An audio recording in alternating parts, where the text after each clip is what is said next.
Hello students, welcome to the supreme 60 online classes Kakadeo Kanpur. हम लोग class 12 की बायोलॉजी को स्टडी कर रहे हैं, जिसमें चैप्टर 3 के लेक्चर्स आपके चल रहे हैं। एट प्रेजेंट हम लोग ह्यूमन रिप्रोडक्शन को पढ़ रहे हैं और ह्यूमन रिप्रोडक्शन में लास्ट लेक्चर तक हम लोगों ने इम्प्लांटेशन देख लिया था। फर्टिलाइजेशन हुआ, फर्टिलाइजेशन के परिणाम स्वरूप फर्टिलाइजेशन के रिजल्ट से जाइगोट बना। जाइगोट ने स्टार्ट किया डिवीजन, जिसको कि हम लोग क्लीवेज डिवीजन बोलते हैं, माइटोसिस डिवीजन नहीं बोलते हैं। तो ये माइटोसिस ही डिवीजन, लेकिन इनके लिए टर्म क्लीवेज यूज होता है, क्योंकि ये जो डिवीजन्स हैं ये माइटोसिस से थोड़े से अलग है। हम लोग माइटोसिस डिवीजन उन डिवीजन्स को बोलते हैं जो इक्वेशनल डिवीजन होते हैं, जिसमें कि पेरेंटल सेल और डॉटर सेल में नंबर ऑफ क्रोमोसोम सेम रहते हैं। तो यहाँ पे भी जो डिवीजन हो रहा है उसमें भी यही प्रोसेस है, लेकिन थोड़ा सा डिफरेंस है। एक तो ये मैंने आपको लास्ट लेक्चर में मेंशन भी किया था कि एक तो साइज जो है डॉटर सेल का, ब्लास्टोमियस का, वो रिड्यूस होता चला जाता है। जाइगोट का साइज ऑलमोस्ट उतना ही रहेगा, जाइगोट के साइज में इंक्रीज नहीं होगा। तो जाइगोट का साइज उतना ही रहेगा, ब्लास्टोमियस का साइज रिड्यूस होता चला जाएगा, इसलिए न्यूक्लियोसाइटोप्लाज्मिक रेशियो इंक्रीज होता चला जाएगा। तो न्यूक्लियोसाइटोप्लाज्मिक रेशियो इंक्रीज होता चला जा रहा है, ब्लास्टोमियस का साइज, डॉटर सेल्स का साइज रिड्यूस होता चला जा रहा है, साथ में इंटरफेज इसमें बड़ी शॉर्ट है, जबकि माइटोसिस डिवीजन में इंटरफेस क्वाइट लॉन्ग होती है। तो ये वैसे तो कई सारे डिफरेंसेस हैं, लेकिन जो 2-3 मेन डिफरेंसेस आपको ध्यान में रखने हैं, जो आपके लिए हाईलाइट पॉइंट हो सकते हैं, वो मैंने मेंशन कर दिए। उसके बाद ये फर्टिलाइजेशन जो हुआ, कहाँ हुआ? फर्टिलाइजेशन हुआ एम्प्लॉइस्थमिक्स जंक्शन पे, और बहुत सारी बुक्स एम्प्ला भी क्लेम करती हैं। ज़्यादातर में आपको एम्प्लॉइस्थमस जंक्शन लिखा रहेगा। एम्प्लॉइस्थमस जंक्शन पे अगर मेल गैमीट और फीमेल गैमीट ऑलमोस्ट साइमल्टेनियसली पहुंच गए, फर्टिलाइजेशन हो जाएगा। या अगर फीमेल गैमीट पहुंच गया है 24 to 36 hour prior to the arrival of the male gamete, तब ये वाइबल बना रहेगा, वरना वाइबल नहीं रहेगा। और अगर मेल गैमीट पहले पहुंच गया तो 24 to 48 आवर्स तक हुआ वाइबल बना रहेगा in the female reproductive tract. इस तरह से हम देखते हैं कि अगर दोनों की वाइबिलिटी के समय में ये दोनों वहां पहुंच गए, कहाँ? दोनों कौन? मेल गैमीट और female gamete. Female reproductive tract में अप्रोप्रिएट प्लेस पे, वो अप्रोप्रिएट प्लेस है एम्प्लॉइस्थमस जंक्शन। अगर वहां पे उन दोनों की प्रेजेंस, उन दोनों की मेल गैमीट फीमेल गैमीट, ये तो फर्टिलाइजेशन हो जाएगा। फर्टिलाइजेशन को हम लोग डिटेल में पढ़ चुके, दोहराने की हमें जरूरत नहीं। जाइगोट बन गया and zygote will start moving towards the uterus. तो अगर आपको याद होगा ही, लेकिन एक फटाफट हल्का सा मैं आपको डायग्राम बना के दिखाऊं तो खाली ये इनफंडिबुलम, यहाँ पे जाइगोट फॉर्मेशन हुआ, zygote will start moving towards the uterus, ये इधर की तरफ मूव होना और आके यहाँ पे इम्प्लांटेशन हो जाएगा। हाफ बना दिया मैंने खाली, क्योंकि ये सब डिस्कशन हम लोग कर चुके। इनफंडिबुलम के आगे फिम्बरी लाइक स्ट्रक्चर्स है, ओवेरी लिगामेंट से, पेल्विक वॉल से भी लगी है, यूट्रस से भी लगी है। ओवेरी का रप्चर हुआ, ग्रेफिन फॉलिकल रप्चर हुआ, ग्रेफिन फॉलिकल के रप्चर से ओवेरी रप्चर हुई। फीमेल oocyte, सेकेंडरी oocyte, जिसको कि मैं कई बार ओवम भी बोल देता हूँ, यहाँ लिबरेट हुआ, एंटर होके इधर को आया और इंसेमिनेशन हुआ। इंसेमिनेशन में यहाँ पे मेल पार्टनर ने अपने सीमेन रिलीज किया, सीमेन में स्पर्म मूव होते हुए, क्योंकि स्पर्म मोटाइल है। स्पर्म का आप याद कर लीजिए स्ट्रक्चर, स्पर्म के स्ट्रक्चर में हमें क्या क्या देखने को मिला था? हेड के ऊपर कैप, एक्रोसोम, उसके बाद नेक, मिडिल पीस और हमारा टेल की सहायता से मूव होते होते साथ में एक चीज याद रखिएगा कि नीचे यूटेराइन मस्कुलेचर और वजाइना का मस्कुलेचर भी उसको हेल्प करेगा in the ascent of sperms. Ascent होने के बाद वो खुद ही अपनी मोटेलिटी है, मोटाइल होते होते यहाँ पे आ जाएगा और यहाँ पे आने के बाद वो फर्टिलाइजेशन कर देगा। फर्टिलाइजेशन में हम लोग देख चुके कि एक्रोसोमल रिएक्शन, कॉर्टिकल रिएक्शन, वो सब बात हो चुकी कि एक्रोसोम आके अपना कंटेंट रिलीज करेगा। वो कंटेंट कोरोना रेडिएटा को पेनिट्रेट करता हुआ, जोना पेलुसिडा को लिसिस करता हुआ प्लाज्मा मेम्ब्रेन से आके फ्यूज होगा स्पर्म का प्लाज्मा मेम्ब्रेन।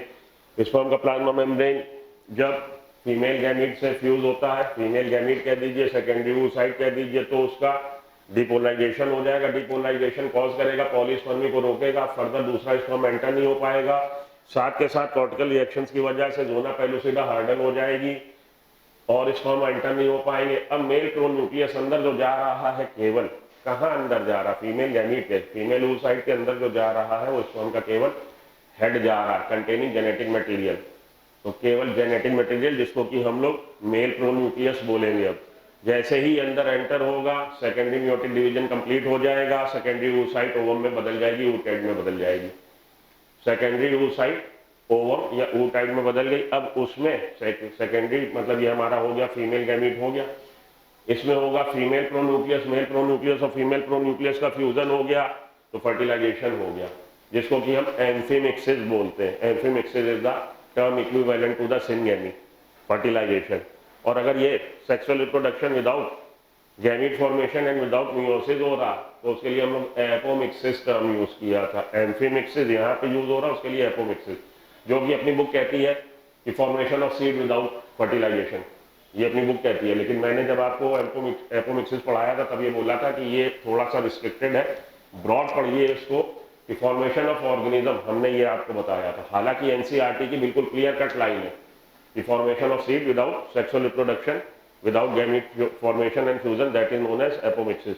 तो थोड़ा सा मैं आपको एक्स्ट्रा इसीलिए बताता हूँ कि आपके ज्ञान में वृद्धि होती रहे। और जहाँ पे जो क्वेश्चन आया, अगर एनसीईआरटी की लाइन टू लाइन आया, आपने एनसीईआरटी की लाइन के हिसाब से आंसर दे देना। अगर आपको थोड़ा अपना अप्लाई करना है नॉलेज, तो आप नॉलेज अप्लाई करके जवाब दे सकते हैं। एगैमोस्पर्मी भी जिसको बोलते हैं, एपोमिक्सिस को हम लोग एगैमोस्पर्मी बोलते हैं एंजियोस्पर्म्स के केस में। ये आपको मैंने एपोमिक्सिस में बताया होगा। खैर चलिए, यहाँ पे बन गया zygote. Zygote will start moving towards the uterus cavity, uterine cavity, और 4th डे ये एंटर हो जाएगा। सारी बातें हो चुकी। 4th डे जब एंटर हो रहा तो 8 सेल स्टेज या 16 सेल स्टेज पे हो रहा। 8 सेल स्टेज और स्टेज को हम लोग मॉडुला स्टेज बोलते हैं। तो मेरे लास्ट लेक्चर में मैंने मॉडुला आपको 16 cell solid stage mulberry type की बताई। तो जब आप एनसीईआरटी पढ़ोगे, एनसीईआरटी में लिखा है 8 और 16 सेल, तो आप कंफ्यूज हो गए कि सर ने तो शायद 16 सेल, नहीं भाई, सर ने जो बताई 16 सेल बताई, बिल्कुल एक्यूरेट बताई, लेकिन एज पर एनसीईआरटी बोल रहा है 8 सेल और 16 cell stages set to be morula. तो आप उसी हिसाब से मैंने बोला एनसीईआरटी के हिसाब से पढ़ लीजिए। चलिए, मॉडुला एंटर हो गया 4th डे, और 7th डे उसका इम्प्लांटेशन होगा। 7th डे इम्प्लांटेशन क्या है कि मॉडुला अब ये डिवाइड होते होते नेक्स्ट स्टेज आ जाएगी, जिसको कि हम ब्लास्टोसिस स्टेज बोल रहे हैं। ब्लास्टोसिस स्टेज हॉलो स्टेज होती है, उसमें बाहर की तरफ ब्लास्टोसिस का फॉर्मेशन आप याद कर लीजिए। यहाँ बाहर की तरफ ट्रोपोब्लास्ट है, बाहरी लेयर जो है ट्रोपोब्लास्ट है, और इनर सेल मास है। ये ब्लास्टोसिस मैंने आपको बताया था 64 सेल स्टेज या 128,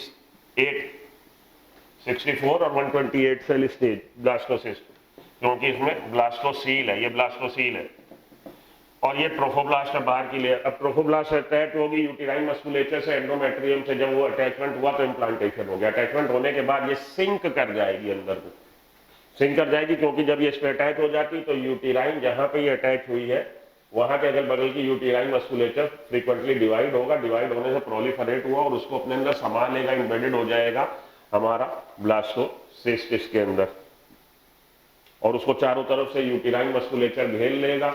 ये हो जाएगा इम्प्लांटेशन। ये कल तक हम लोग पढ़ चुके, तो उसको हमें दोहराने की जरूरत इसलिए होता है कि आपकी कंटिन्यूटी बनी रहे। चलिए, अब ह्यूमन रिप्रोडक्शन जब हम लोगों ने चालू किया था तो हम लोगों ने चालू किया था कि बेसिकली हमें 7 स्टेप्स पढ़ने अकॉर्डिंग टू द एनसीईआरटी। तो सेक्सुअल रिप्रोडक्शन जब भी पढ़ते हैं किसी भी ऑर्गेनिज्म का, मल्टी सेलुलर ऑर्गेनिज्म का, भले फंजाई हो, भले एनिमिलिया हो, ब्लैक प्लांटी हो, तो फॉर द कन्वीनियंस एक हम उसको 3 फेजेस में या 3 इवेंट में, 3 तरह के इवेंट में बांध लेते हैं। Pre fertilization, fertilization and post fertilization. कभी भी आप सेक्सुअल रिप्रोडक्शन पढ़िए मल्टी सेलुलर ऑर्गेनिज्म का, इन 3 इवेंट्स को या इन 3 फेजेस को, प्री फर्टिलाइजेशन क्या हो रहा, फर्टिलाइजेशन में क्या हो रहा, पोस्ट फर्टिलाइजेशन में क्या हो रहा, अगर इसको इन 3 हेडिंग्स में पढ़ेंगे तो चीजें बहुत आसान हो जाएगी। तो pre fertilization, fertilization and post fertilization. Pre fertilization में क्या है?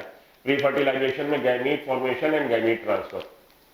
Gamete formation that is gametogenesis, gamete transfer in case of human being, gamete transfer is insemination. Male और फीमेल पार्टनर आपस में कॉपुलेट करेंगे, सेक्सुअल इंटरकोर्स करेंगे, कॉन्टेस्ट करेंगे, तब male partner female reproductive tract में इजैकुलेट करेगा अपना सीमन। सीमन में क्या है? सीमन में हमारा समाइनल प्लाज्मा, साथ में स्पर्म्स, दैट इज सीमन। तो जब उसने इंसेमिनेट कर दिया तो एक तरह से ट्रांसफर ऑफ गैमीट हो गया। एक तरह से क्या हो गया? ट्रांसफर ऑफ गैमीट हो गया। तो पहले वाला जो इवेंट था हमारा प्री फर्टिलाइजेशन इवेंट, वो पूरा हो गया। फर्टिलाइजेशन में fusion of male and female gamete, that is known as fertilization, जिसका कि मैंने अभी जिक्र किया। फर्टिलाइजेशन पॉसिबल तभी है जब दोनों वायबल कंडीशन में आपस में एक दूसरे के क्लोज प्रॉक्सिमिटी में आ जाए, एम्पुला स्पर्श जंक्शन पे आ जाए। वायबल पोजीशन ये आपको मैंने फिर से हाईलाइट कर रहा हूँ, कल के लेक्चर में भी हाईलाइट किया था, लास्ट लेक्चर में भी, आज भी शुरुआत में बता चुका हूँ, एक बार फिर से बता रहा हूँ, क्योंकि जब मैं अगला आपका चैप्टर टेकअप अब करूंगा तो उसमें आएगा रिप्रोडक्टिव हेल्थ, कॉन्ट्रासेप्टिव का आएगा जिक्र, और कॉन्ट्रासेप्टिव में हम लोग को नेचुरल मेथड्स भी देखने, नेचुरल मेथड्स में हमको पीरियोडिक एब्स्टिनेंस भी देखना, तो वहां पे ये समझाना पड़ेगा मुझे आपको कि 10 to 17 days of menstrual cycle is known as most fertile period. Most fertile period होता है तो वो जो कपल फैमिली प्लानिंग को कंसीडर कर रहे हैं कि हमें भी बच्चा नहीं चाहिए, उनके लिए 10 to 17 डेज में अनप्रोटेक्टेड सेक्स अवॉइड करना चाहिए। क्यों करना चाहिए वो आगे मैं आपको समझा दूंगा कि 10 to 17 डेज में क्यों अवॉइड करना चाहिए। ठीक है, वो सारी बातें इसी से जुड़ी हैं कि वो कितनी देर के लिए वाइबल रहता है, उसी से एक्सप्लेन होगा। एक ही मेंस्ट्रुअल साइकिल जब मैंने आपको पढ़ाई तो एक चीज पे फोकस करना थोड़ा सा स्किप हो गया है। एज पर एनसीईआरटी वो कहता है कि मेंस्ट्रुअल साइकिल के मिड में ओव्यूलेशन होता है। एक जगह ये लाइन लिखी है और एक जगह ये लाइन लिखी है कि ovulation take place 14 day prior to the next menstrual cycle. तो आप इसका मतलब समझ लीजिए, यहाँ पे लगे हाथ काम आएगा आपके। हम लोग ये मानते हैं कि 28 डेज हेल्दी ह्यूमन बीइंग का, फीमेल का 28 डेज का मेंस्ट्रुअल साइकिल है।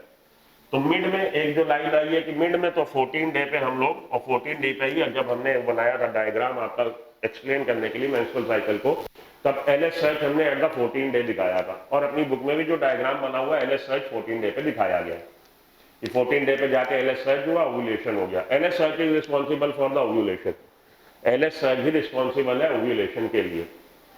अब अगर आपसे क्वेश्चन वो कॉन्सेप्चुअल पूछ दे, कई बार पूछा गया कि if a woman having 32 days menstrual cycle, if a woman having a 32 day menstrual cycle, then the probable date या probable day of ovulation would be, अगर किसी वुमन में 32 डे का साइकिल है मेंस्ट्रुअल साइकिल, तो ओव्यूलेशन किस day पे होगा। अब आपने बुद्धि लगा ली 2 + 2 = 5 वाली, जो आपको पढ़ के गए हो आप एक लाइन की, at the mid of the menstrual cycle the ovulation take place.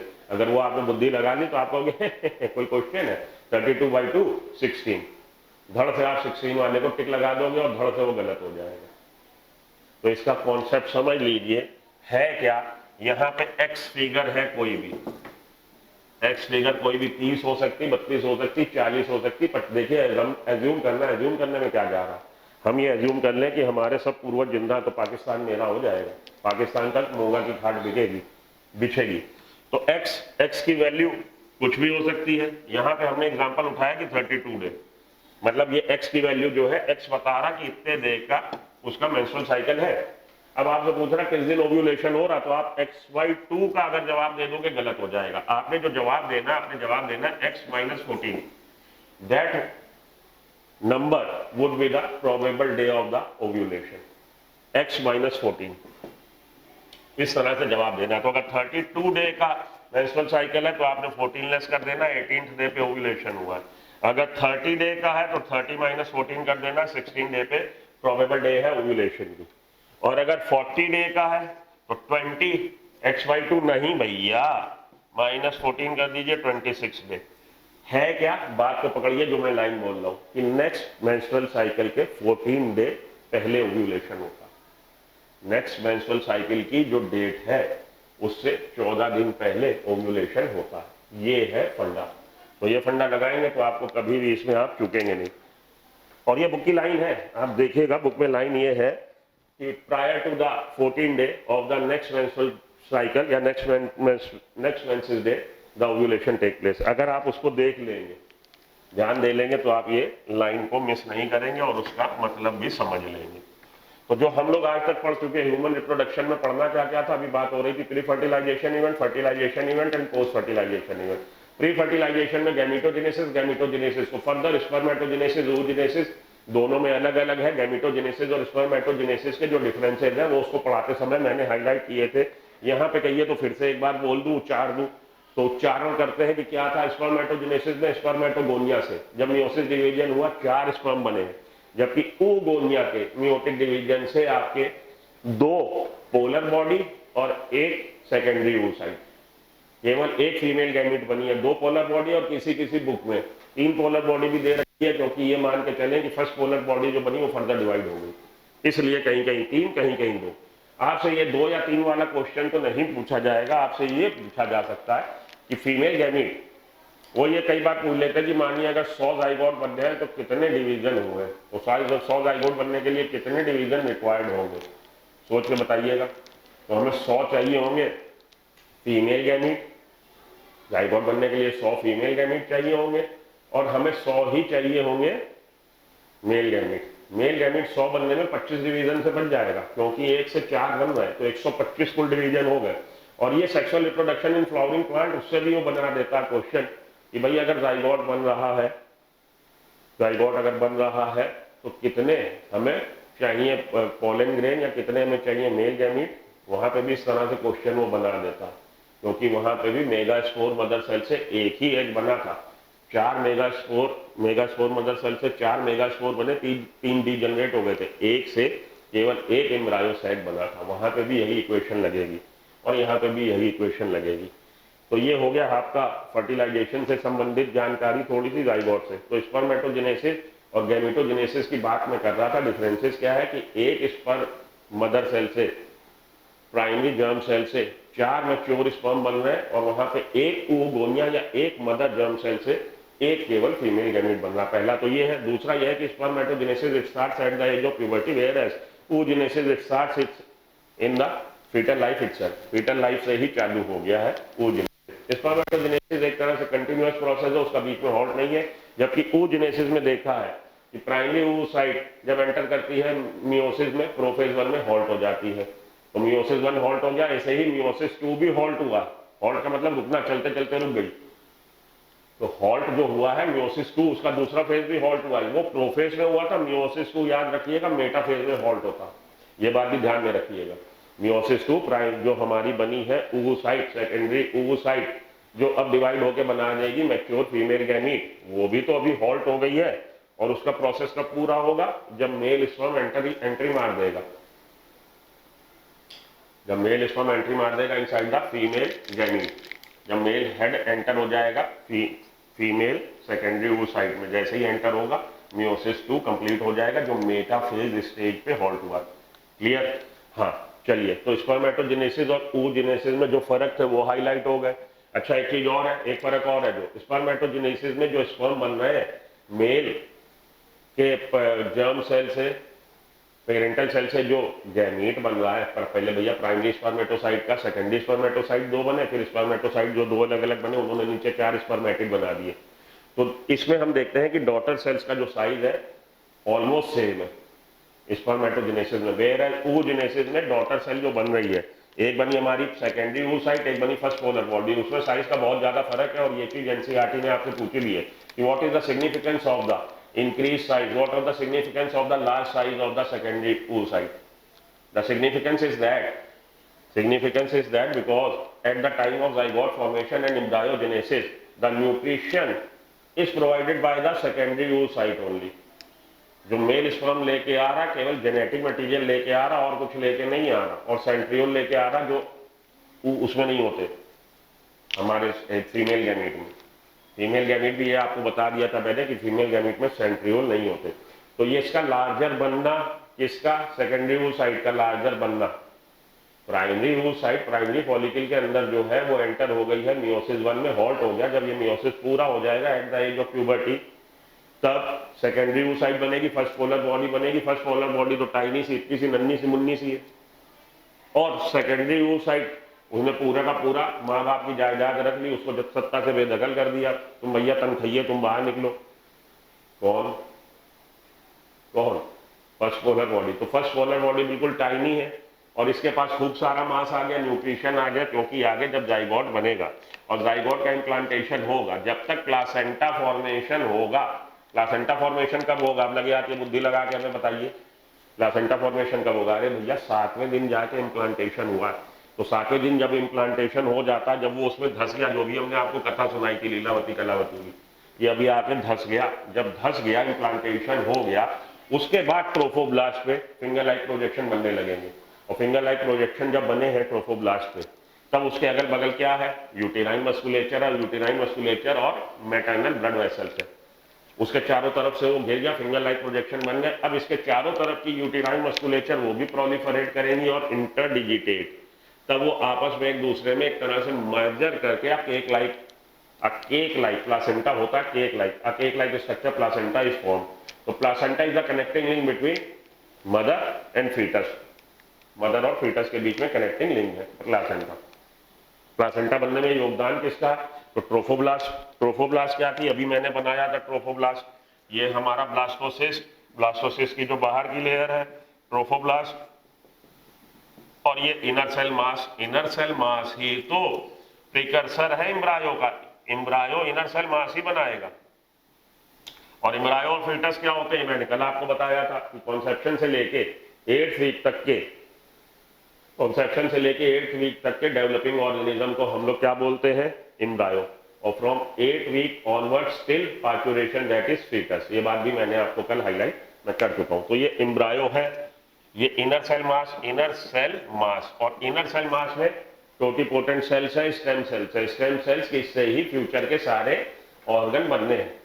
और इनर सेल मास, अब ब्लास्टोसिस्ट में क्या होगा, गैस्ट्रुलेशन प्रोसेस होगा, गैस्ट्रुला फॉर्मेशन होगा। गैस्ट्रुला फॉर्मेशन में ये सेल्स डिवाइड होती चली जाती है, मल्टी सेलुलर स्ट्रक्चर बन जाएगा। मल्टी सेलुलर स्ट्रक्चर, अब इसमें सेल्स मूवमेंट करेंगी जो कि मॉर्फोजेनेटिक मूवमेंट होता है। कल के लेक्चर में मैंने बताया था, यहां मैं लिखूंगा नहीं, मॉर्फोजेनेटिक मूवमेंट्स होने से बन जाएंगे 3 हमारी germ layer, ectoderm, endoderm, mesoderm, triploblastic. तो ट्रिप्लोब्लास्टिक हो जाएगा, डिप्लोब्लास्टिक और ट्रिप्लोब्लास्टिक आपको मालूम होगा।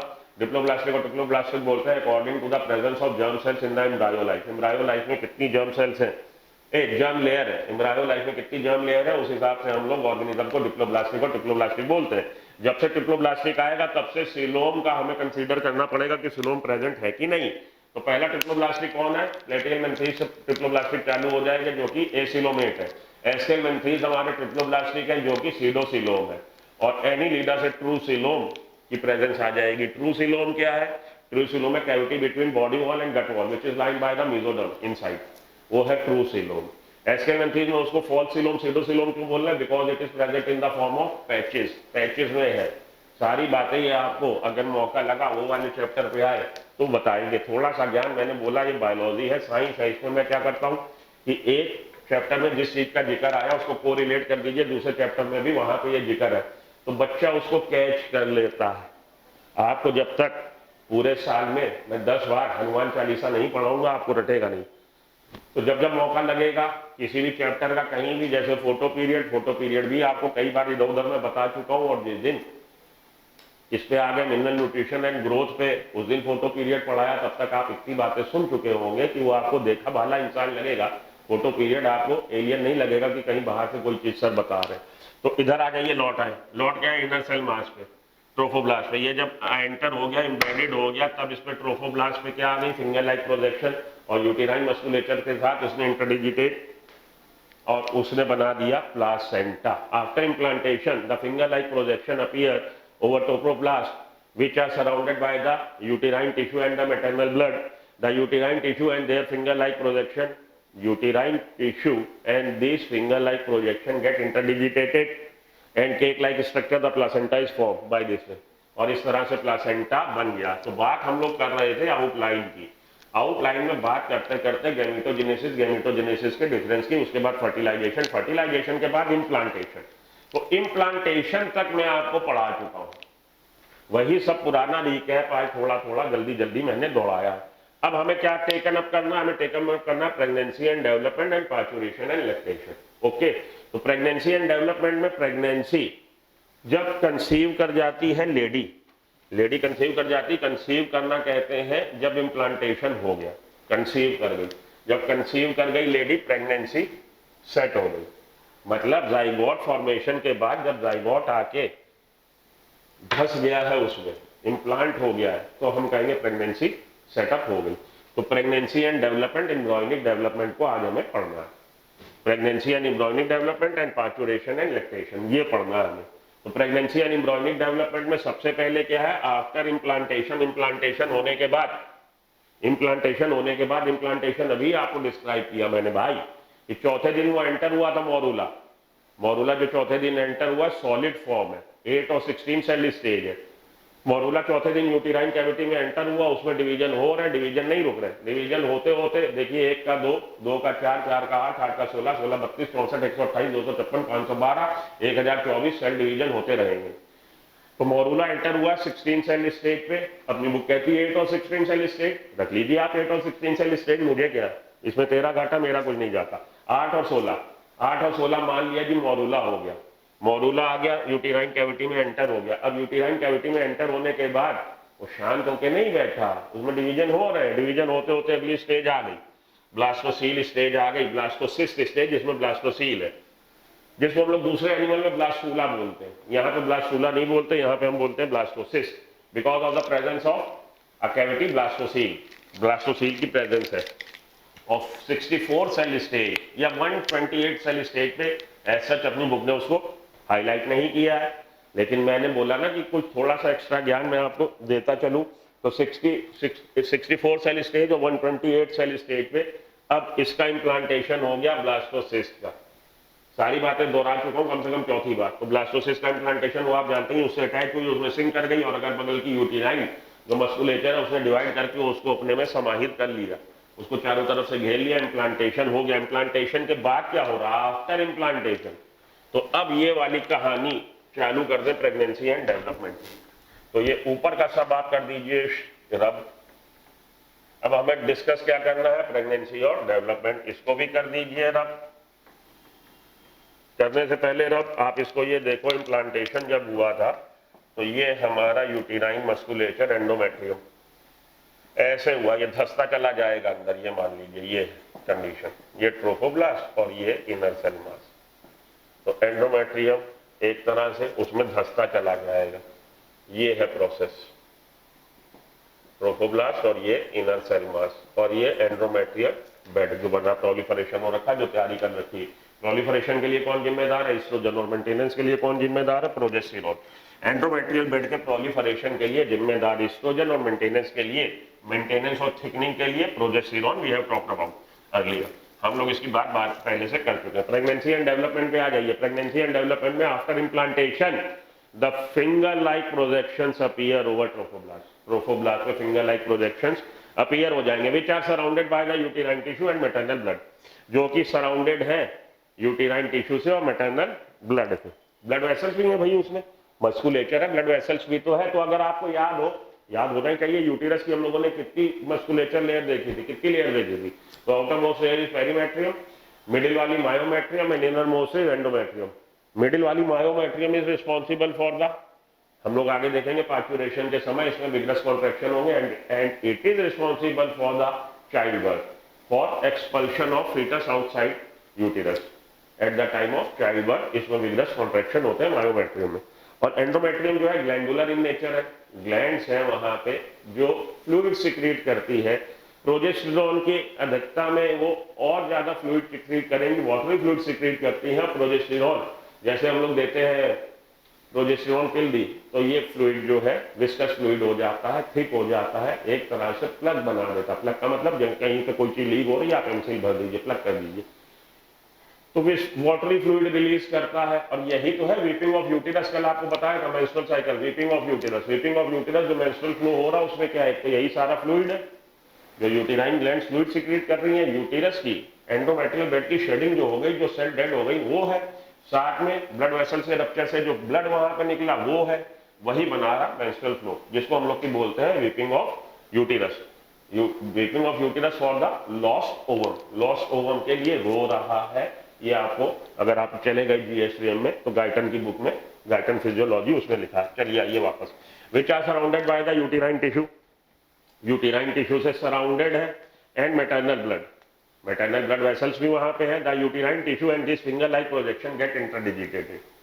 यूटिराइन टिश्यू एंडोमेट्रियल बेड के जो टिश्यू है और फिंगर लाइक प्रोजेक्शन जो ट्रोफोब्लास्ट में बन गए, they get interdigitated and cake like structure placenta is form, और प्लासेंटा बन गया। ओके, अब प्लासेंटा को हम लोग थोड़ा सा हाईलाइट कर लें। ठीक है। अब प्लासेंटा को हाईलाइट कर ले, उसके बाद एम्ब्रियोनिक डेवलपमेंट। एम्ब्रियोनिक डेवलपमेंट तो हम आपको एक तरह से पहले ही बता चुके हैं, क्योंकि हमने वहां पे जब कहानी चलाई है तो ब्लास्टोसिस्ट पे आकर नहीं रुके। ब्लास्टोसिस्ट के बाद नेक्स्ट स्टेज जो आनी है इम्प्लांटेशन के बाद, वो गैस्ट्रूला ही आनी है। गैस्ट्रूला स्टेज आनी है, जो कि 3 लेयर्ड स्टेज होगी। गैस्ट्रूला बनने के प्रोसेस को गैस्ट्रुलेशन, और ब्लास्टोसिस्ट के बनने के फॉर्मेशन को ब्लास्टुलेशन। ये चीज गैस्ट्रूला बनने के फॉर्मेशन को गैस्ट्रुलेशन। अगली स्टेज जो आनी गैस्ट्रूला स्टेज आनी है। गैस्ट्रूला स्टेज में मल्टी लेयर्ड ये हो जाए, मल्टी सेलुलर हो जाएगा और 3 लेयर्ड हो जाएगा due to the morphogenetic movement shown by the cells. Cells में मूवमेंट होगा, सेल्स एक जगह से दूसरी जगह अपने को शफल करेंगी और उस शफलिंग से बन जाएंगे 3 germ layer, ectoderm, endoderm and mesoderm. और उनको भी हम लोग अभी डिस्कस कर लेते हैं कि एक्टोडर्म, एंडोडर्म और मेसोडर्म के क्या उससे फ्यूचर के ऑर्गन बनने हैं।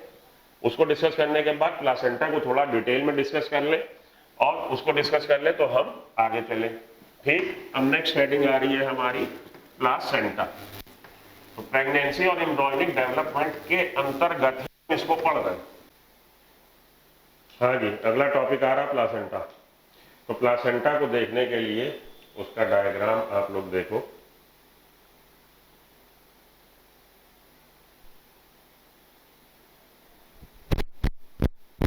ये प्लासेंटा फॉर्मेशन हो गया, ये वूम में फीटस को दिखा रहा। तो प्लासेंटा फॉर्मेशन कैसे हुआ कि जब आके इम्बेडेड हो गया है, धस गया है यूटेराइन मस्कुलेचर में, कौन? Developing zygote. और जाइगोट डेवलप होते होते इस तरह से फॉर्मेशन ऊपर की तरफ जो दिख रहा है आपको, पेड़ लाइक टाइप के दिख रहे हैं। प्लासेंटा विलाई जो बना, प्लासेंटा जो बना, उसमें मैटरनल ऑर्गन, मैटरनल टिश्यू ने भी पार्टिसिपेट किया, फीटल टिश्यू ने भी पार्टिसिपेट किया। अभी आपको हाईलाइट करता हूं मैं जाके।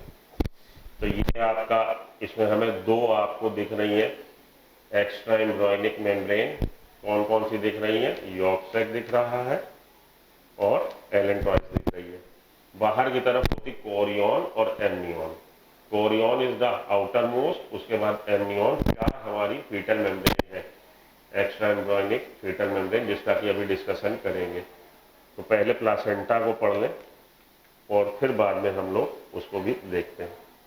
ठीक, तो प्लासेंटा का ये स्ट्रक्चर और प्लासेंटा फॉर्मेशन कब से हो रहा है और वो कब कंप्लीट हो जाता है, सारी बातें हम लोग डिस्कस करते हैं। ओके, हाँ जी, प्लासेंटा का डिस्कशन होने जा रहा है। प्लासेंटा फॉर्मेशन आइए देखिए।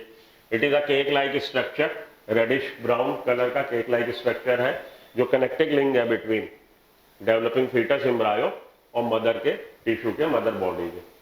प्लासेंटा उनको जोड़ रहा, और प्लासेंटा से निकल क्या रहा? प्लासेंटा मैटरनल टिश्यू और फीटल टिश्यू का, और उनके बीच में अम्बिलिकल कॉर्ड।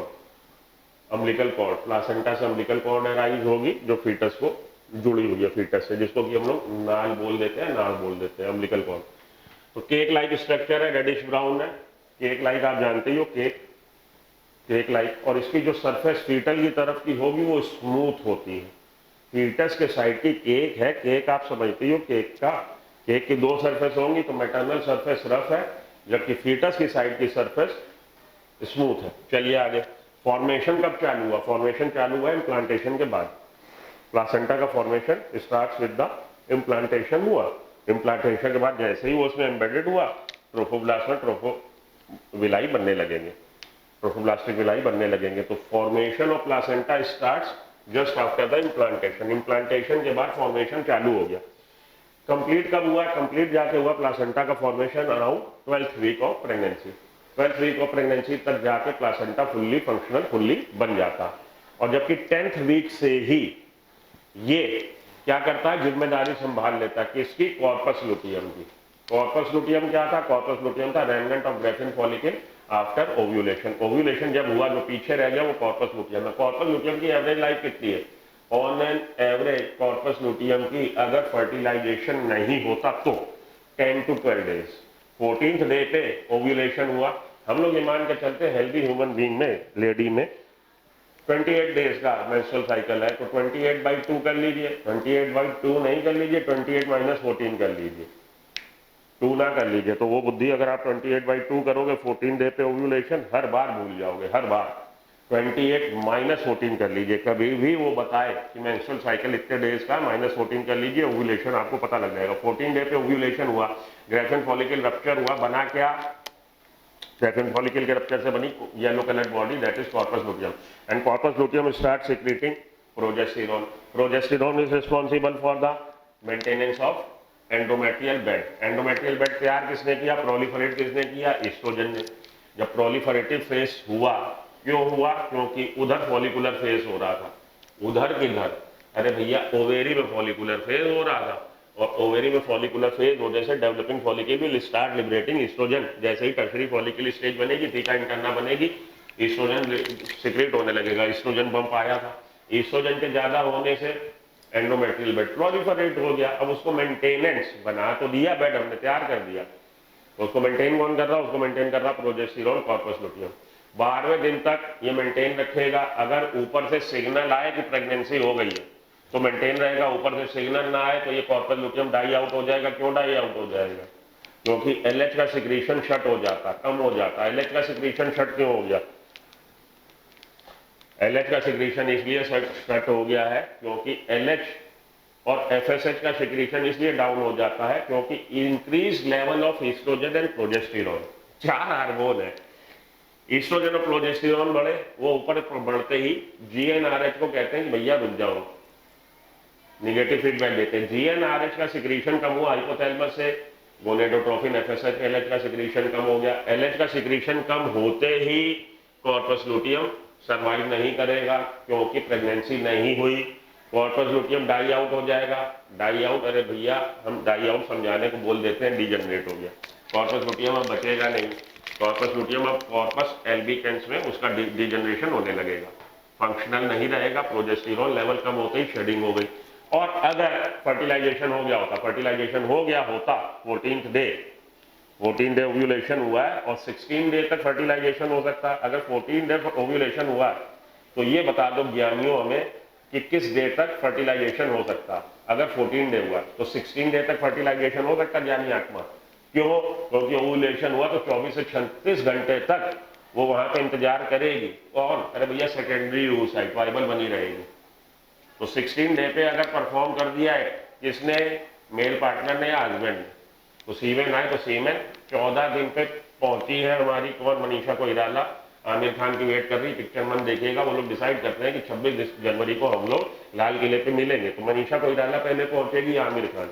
जो पहले पहुंचेगा वो कितनी देर इंतजार कर सकता? मेल गैमिट पहले पहुंचेगा, फीमेल गैमिट? फीमेल गैमिट पहले पहुंचेगा तो 24 से 26 घंटे तक इंतजार कर सकता। ऐसे ही अगर मेल गैमिट पहले पहुंच गया तो 24 से 48 घंटे तक इंतजार कर सकता। 14वें दिन ओव्यूलेशन हुआ, 14वें दिन ओव्यूलेशन हुआ, फीमेल गैमिट वहां पहुंच गया, फीमेल गैमिट वाइबल बना रहेगा 24 से 36 घंटे तक। और 15th डे पे अगर पार्टनर ने सेक्सुअल एक्ट परफॉर्म कर दिया, 16 डे पे भी कर दिया, तो there is the very much chances for the lady to become pregnant. Pregnancy होने के काफी अच्छे चांसेस फिर भी होंगे अगर सारा रिप्रोडक्टिव सिस्टम ओके है, कोई उसको ट्यूबल डिफेक्ट तो नहीं है, फैलोपियन ट्यूब का कोई डिफेक्ट ना हो, या सम अदर की उसमें इंपॉर्टेंट हो मेल पार्टनर। मैं मान के चल रहा हूँ दोनों हेल्दी है और ये काम हो गया तो प्रेगनेंसी हो जाएगी। प्रेगनेंसी होने के बाद वो स्टार्ट करता है मूवमेंट। प्रेगनेंसी होने के बाद अब ये ब्लास्टोसिस्ट वगैरह कब बनी थी? चौथे दिन वो एंटर हुआ। देखो समझो बात को, चौथे दिन एंटर हुआ था यूटेराइन कैविटी में मॉरूला स्टेज, तो उसके बाद अगली स्टेज आ गई, 7वें दिन इम्प्लांटेशन हो गया था। 7वें दिन जब इम्प्लांटेशन हुआ, ब्लास्टोसिस्ट स्टेज पे हुआ, मतलब ट्रोफोब्लास्ट बन चुकी है। ट्रोफोब्लास्ट ही सिक्रीट करने लगता है क्या? HCG, human chorionic gonadotrophin. और इसके क्या फंक्शन है अभी आपको समझाते हैं। Trophoblast start secreting HCG। HCG is the functions almost similar to the इसके LH के। तो LH का लेवल तो कम हो गया, लेकिन LH की जगह HCG आ गया है अगर फर्टिलाइजेशन हो गया। तो कॉर्पस लुटियम के सर्वाइवल के लिए हमें क्या चाहिए था? ऑक्सीजन। वो ऑक्सीजन क्या थी? LH तो हट गया, लेकिन ऑक्सीजन का सब्स्टिट्यूट आ गया। LH की जगह HCG आ गई क्योंकि फर्टिलाइजेशन हो गया है, जाइगोट का फॉर्मेशन हो गया है। तो 14वें दिन ये हुआ और 7वें दिन तक ये देखिए, तो 8वें 9वें दिन से भी अगर बनाने लगा ट्रोफोब्लास्ट, तो 14 और 9 दिन पकड़ लीजिए। 14 और 9 दिन कितने हुए? 23। और इसकी लाइफ कितनी थी कॉर्पस लुटियम की, अगर ऊपर से LH गायब हो जाएगा, अगर ऊपर से LH गायब हो जाएगा तो कॉर्पस लुटियम, मैंने आपसे कहा था कि 26 दिन तक जिंदा रहता है। 12 दिन इसकी 14वें दिन बना तो 26वें दिन जाके इसका डिजेनरेट होना चालू होता, तभी तो 28वें दिन फिर से मेंसेस हो जाते हैं।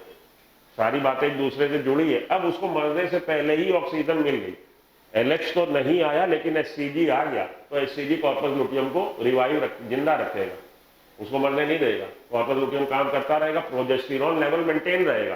प्रोजेस्टेरॉन लेवल मेंटेन रहने से क्या होता है, प्रोजेस्टेरॉन लेवल मेंटेन रहने से हमारी प्रेगनेंसी मेंटेन रहेगी।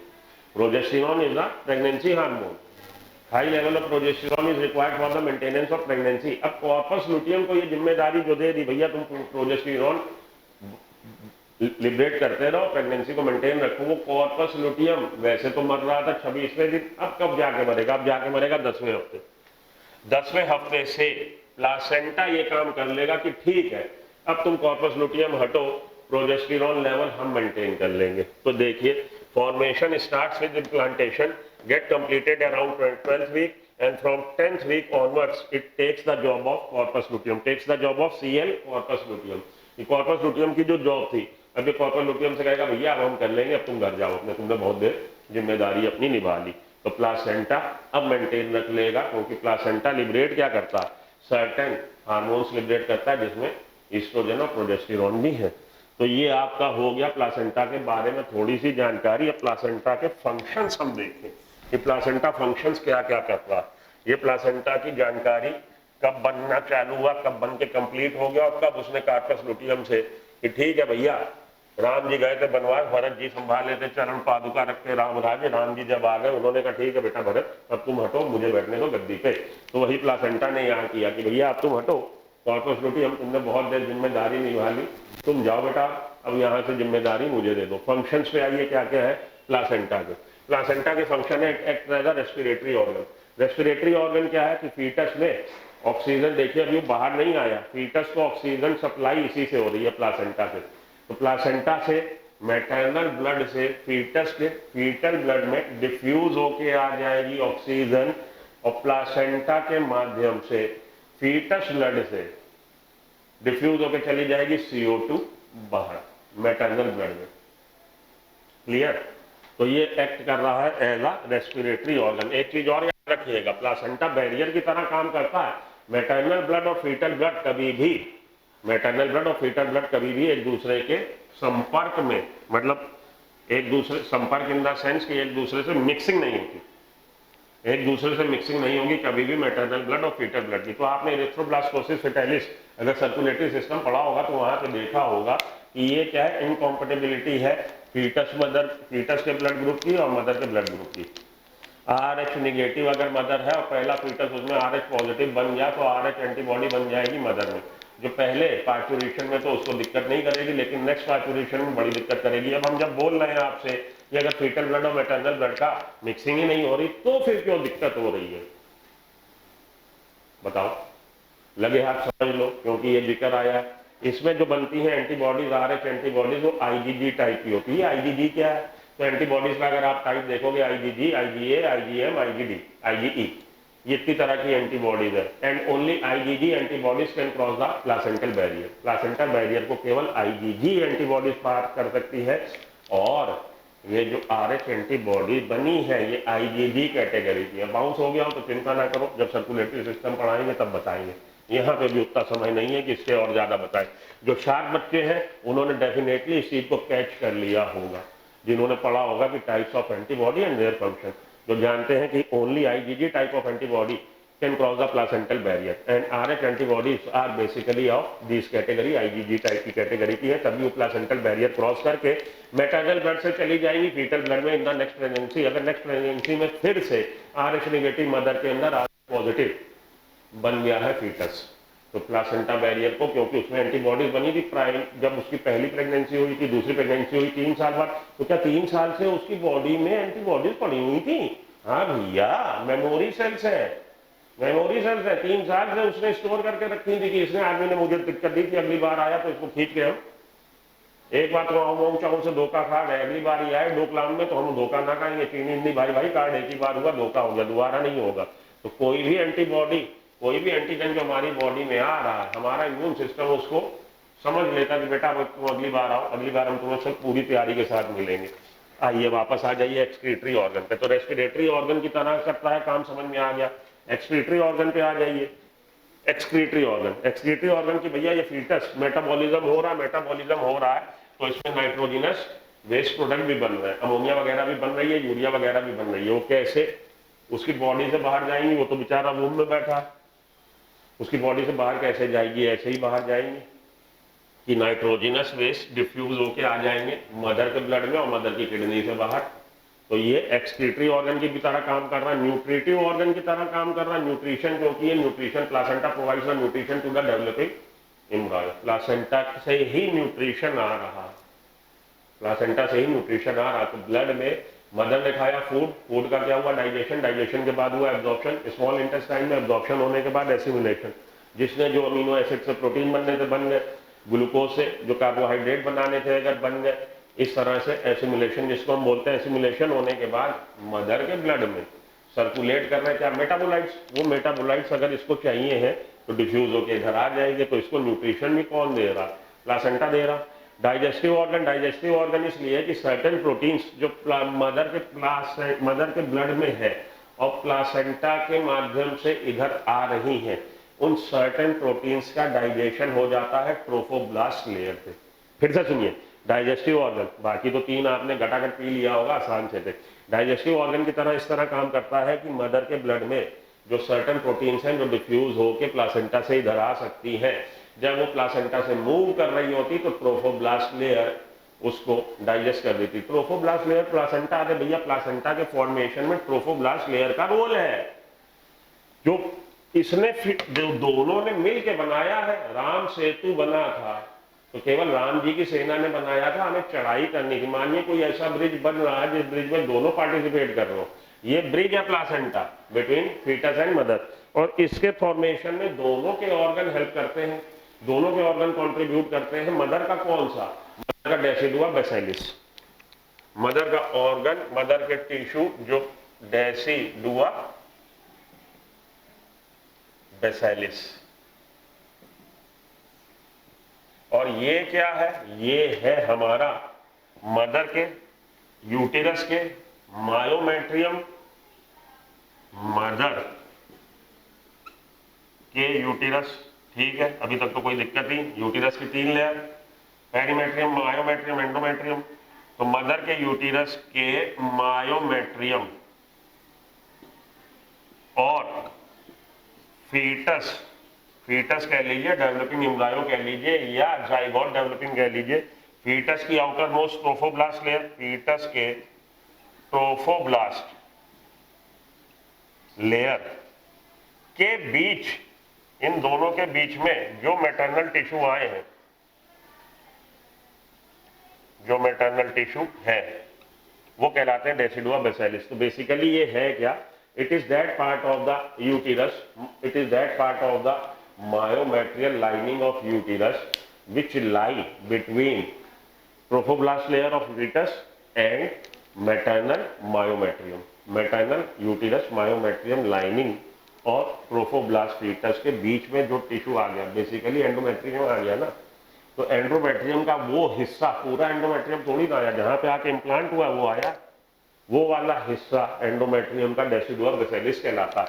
तो डेसिडुआ बेसिलिस ये प्लस ट्रोफोब्लास्ट, फीटस की ट्रोफोब्लास्ट, ये दोनों मिलकर बना रहे प्लासेंटा। तो ये बात भी पूछी जाती है, आपसे क्वेश्चन आता है, human placenta is made up of decidua basalis of mother and trophoblast layer of foetus. तो फीटल ऑर्गन भी, फीटल टिश्यू भी उसमें पार्टिसिपेट कर रहा, कंट्रीब्यूट कर रहा, और मैटरनल टिश्यू भी पार्टिसिपेट कर रहा, कंट्रीब्यूट कर रहा। मैटरनल टिश्यू डेसिडुआ बेसिलिस, डेसिडुआ बेसिलिस वो लेयर है एंडोमेट्रियम की जो ट्रोफोब्लास्ट, ये गोल ट्रोफोब्लास्ट आके एंडोमेट्रियम पे स्टिक हुआ। तो एंडोमेट्रियम का वो हिस्सा इसके पीछे क्या होगा? मायोमेट्रियम। तो मायोमेट्रियम और ट्रोफोब्लास्ट का बीच में जितना भी एंडोमेट्रियम आ गया वो कहलाएगा डेसिडुआ बेसिलिस। ये दोनों मिलके बना देते हैं प्लासेंटा। ठीक, बिल्कुल क्लियर, ओके, शाबाश। ऐसे ही ध्यान लगा के पढ़िए। तो आगे चलते हैं। ये प्लासेंटा फॉर्मेशन भी अब आपकी समझ में आ गया। और चल क्या रहा था, डाइजेस्टिव सिस्टम। हाँ, डाइजेशन क्या, तो ट्रोफोब्लास्ट लेयर पार्टिसिपेट कर रही है। अब अगर उसमें उधर से कोई प्रोटीन आ रही तो प्रोटीन का पहले ही डाइजेशन कर देती है ट्रोफोब्लास्ट लेयर, इसलिए इसको डाइजेस्टिव ऑर्गन भी बोलते हैं। एंडोक्राइन फंक्शन पे आइए। ये हम देखते हैं कि placenta acts as a endocrine gland. As a endocrine gland it secretes certain hormone. वो हार्मोन क्या है, वो हार्मोन है human chorionic gonadotropin, human HCG, human chorionic gonadotropin, human placental lactogen, along with estrogen and progesterone. Progesterone और estrogen, तभी तो भैया progesterone ये सिक्रीट करता, तभी तो कॉर्पस लुटियम पे कहता हटो किनारे, अब आ गए सत्ताधारी, आ गए हम काम करने। तो ईस्ट्रोजन प्रोजेस्टेरॉन भी सिक्रीट कर रहा है, एचसीजी भी सिक्रीट कर रहा है और एचपीएल भी सिक्रीट कर रहा है। एचपीएल आईपीएल में खेलने नहीं जा रहा, HPL human placental lactogen secrete कर रहा। इसके अलावा क्या सिक्रीट कर रहा, इसके अलावा रिलैक्सिन सिक्रीट करेगा at the end of the pregnancy termination के समय रिलैक्सिन भी सिक्रीट करेगा, जो कि लिगामेंट्स को स्मूथ कर देता है, लिगामेंट्स को, स्टिफ लिगामेंट्स को थोड़ा सा रिलैक्स कर देता है। रिलैक्सिन रिलैक्स करना, ढीला कर देगा प्यूबिक सिम्फाइसिस पे, क्योंकि प्यूबिक सिम्फाइसिस जहाँ पे प्यूबिक जो हम इनकी फीमेल की जो प्यूबिक बोन्स है, प्यूबिक सिम्फाइसिस, वहीं से बच्चे का पार्चुरेशन होना, चाइल्ड बर्थ होगी, तो उसको वो ताकि मूवमेंट हो सके और बच्चा बाहर आ सके, उसको वो रिलैक्स कर देता है, लिगामेंट्स वहाँ पे जो है। तो ये हो गई बातें हमारी। अब इसमें जो एचसीजी, एचपीएल, ईस्ट्रोजन, प्रोजेस्टेरॉन, उनका फंक्शन समझ लीजिए। एचसीजी को मैं थोड़ा सा हाईलाइट करना चाहता हूँ। तो एचसीजी को याद रखिएगा, ह्यूमन कोरियोनिक गोनेडोट्रोपिन, इसको याद रखना आपके लिए बहुत जरूरी है, ह्यूमन कोरियोनिक गोनेडोट्रोपिन, क्योंकि इसी की एचसीजी बनने लगता है, एचसीजी बनने लगता है, ट्रोफोब्लास्ट लेयर इसकी बनाती है ग्रोइंग एम्ब्रायो की। और एचसीजी का जो फंक्शन है अभी आपको बताया लुटिनाइजिंग हार्मोन के इक्विवेलेंट है, तो लुटिनाइजिंग हार्मोन तो कम होना ही होना है, लेकिन क्योंकि फर्टिलाइजेशन हो गया, डेवलपिंग एम्ब्रायो हो गया, तो एचसीजी लिबरेट होने लगा। एचसीजी कॉर्पस लुटियम को जिंदा रखता, कॉर्पस लुटियम को फंक्शनल रखता, उसको डिजनरेट नहीं होने देता।